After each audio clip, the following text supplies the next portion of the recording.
انا للہ و انا الیہ راجعون، کوئی شک نہیں کہ ہم اللہ کی طرف سے ہیں، کوئی شک نہیں کہ ہم اللہ کی طرف سے ہیں، و انا الیہ راجعون، اور کوئی شک نہیں کہ ہم اسی کی طرف لوٹ کر جانے والے ہیں، یعنی ہم اپنے مالک کی طرف لوٹ کر جانے والے ہیں۔ کیوں ہم یہ آیت پڑھتے ہیں جب کچھ برا ہوتا ہے؟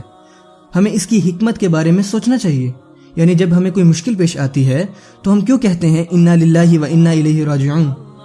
جب آپ کوئی بری خبر سنتے ہو اور جس لمحے آپ کہہ دیتے ہو انا للہ و انا الیہ راجعون، سب سے پہلے تو یہ جانیں اگر آپ ایسا کہتے ہو تو اس میں آپ کے لیے بہت قیمتی تحفہ ہے۔ اور یہ تحفہ کیا ہے؟ سب سے پہلے میں آپ کو یہ بتانا چاہوں گا، اس سے پچھلی آیت میں اللہ عز و جل جب میں نے آپ کو یہ بتایا فرماتے ہیں، اس سے پچھلی آیت میں وَبَشِّرِ الصَّابِرِينَ وَبَشِّرِ الصَّابِرِينَ بالمفرد، یہ یہاں واحد استعمال ہوا ہے، خوشخبری سناؤ ان صبر کرنے والوں کو، اور یہ خوشخبری سنا دو عربی میں واحد لفظ آیا ہے، اور جب اللہ واحد لفظ میں کوئی حکم کرتے ہیں تو وہ ڈائریکٹ حکم آپ صلی اللہ علیہ وسلم کے لیے ہوتا ہے، مطلب رسول اللہ صلی اللہ علیہ وسلم خود ان لوگوں کو خوشخبری سنائیں گے جو صبر کرنے والے ہوں گے۔ بائی دا وے، اس آیت کے بعد جو بھی کہے انا للہ و انا الیہ راجعون، پہلے تو ہمیں اللہ ان لوگوں میں سے بنائے جو مشکل اوقات میں یہ آیت یاد رکھتے اور پڑھتے ہیں، اور ہمیں ان لوگوں میں سے بنائے جن کو قیامت والے دن آپ صلی اللہ علیہ وسلم خوشخبری سنائیں گے، کیونکہ اس آیت میں رسول اللہ صلی اللہ علیہ وسلم مبارکباد دے رہے ہیں ان کو جو صبر کرتے ہیں، اور یقیناً ہم بھی وہ رتبہ پانا چاہتے ہیں۔ جب آپ کو آپ کے گھر والے مبارکباد دیتے ہیں تو ایک چیز ہوتی ہے، جب آپ کو آپ کے ٹیچرز مبارکباد دیتے ہیں تو ایک چیز ہوتی ہے، جب آپ کی گریجویشن ڈے پہ آپ کے ہیڈ ماسٹر آپ کو مبارکباد دیتے ہیں تو ایک چیز ہوتی ہے، لیکن جب رسول اللہ صلی اللہ علیہ وسلم مبارکباد دیں گے تو اللہ اکبر۔ اور یہ تحفہ ہے اس آیت میں۔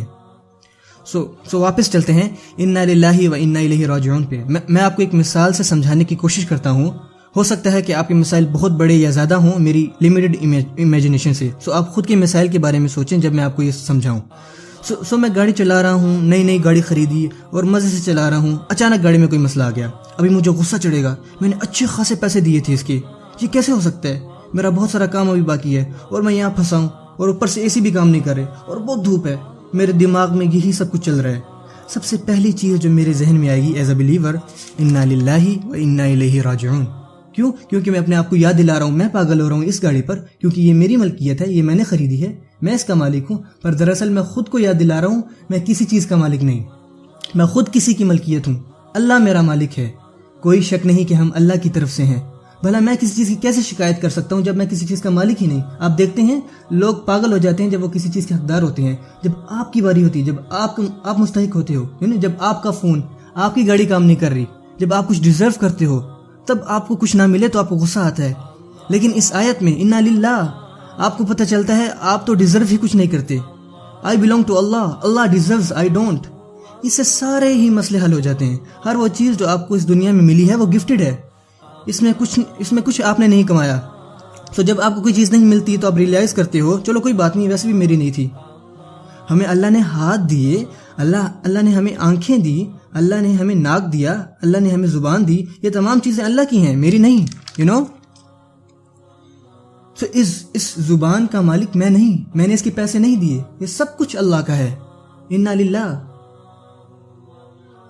اس آیت کا دوسرا حصہ دیکھیں اللہ نے کیسے حل دیے ہیں ہمارے مسائل کے، کیسی حکمت رکھی ہے اللہ نے اپنے کلام میں۔ دوسرے حصے میں ہے وَإِنَّا إِلَيْهِ رَاجِعُونَ، کوئی شک نہیں کہ ہم اسی کی طرف لوٹ کر جانے والے ہیں۔ یہ کیوں امپورٹنٹ تھا؟ کیونکہ آپ کی ابھی جو بھی مشکل ہے، آپ کو جو بھی مسئلہ ابھی درپیش ہے وہ پرماننٹ نہیں ہے، چاہے وہ پیسوں کا مسئلہ ہو، چاہے وہ ہیلتھ کا مسئلہ ہو، یا فیملی پرابلم ہو، یا ایموشنل پرابلم ہو، یا فزیکل پرابلم ہو، کوئی فرق نہیں پڑتا، کوئی بھی مسئلہ پرماننٹ نہیں ہے۔ کیونکہ آپ اور میں بھی ہمیشہ رہنے والے نہیں، تو ہماری پریشانیاں کیسے ہمیشہ رہ سکتی ہیں؟ ہمیں تو خود اللہ کی طرف لوٹ کر جانا ہے۔ پھر آپ کو لگے گا یار یہ بھی کوئی مسئلہ ہے، چھوڑو یار اس مصیبت کو، میں تو خود یہاں سے جانے والا ہوں۔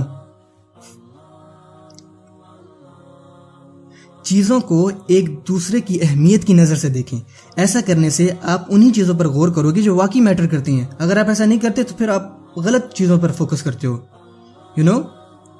میرے استاد اکثر یہ مثال دیا کرتے ہیں کہ اگر آپ کسی بلڈنگ میں ہیں اور وہاں آگ لگ جاتی ہے اور آپ وہاں خواہ مخواہ بحث کرنے لگ جاتے ہو کہ یار اس دیوار پر کون سا رنگ ہونا چاہیے، میرے خیال سے گرے کے ساتھ بلو ٹھیک رہے گا؟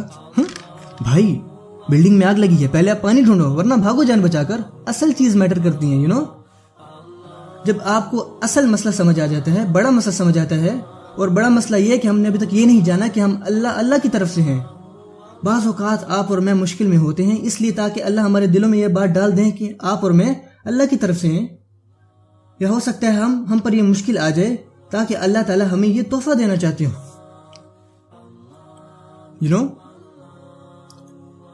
اور اگر ہمارے دلوں میں یہ بات آ گئی، یقین کریں صبر کرنا بہت آسان ہو جاتا ہے.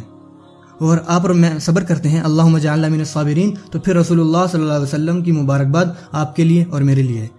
بارک اللہ لی ولکم، والسلام علیکم ورحمۃ اللہ وبرکاتہ.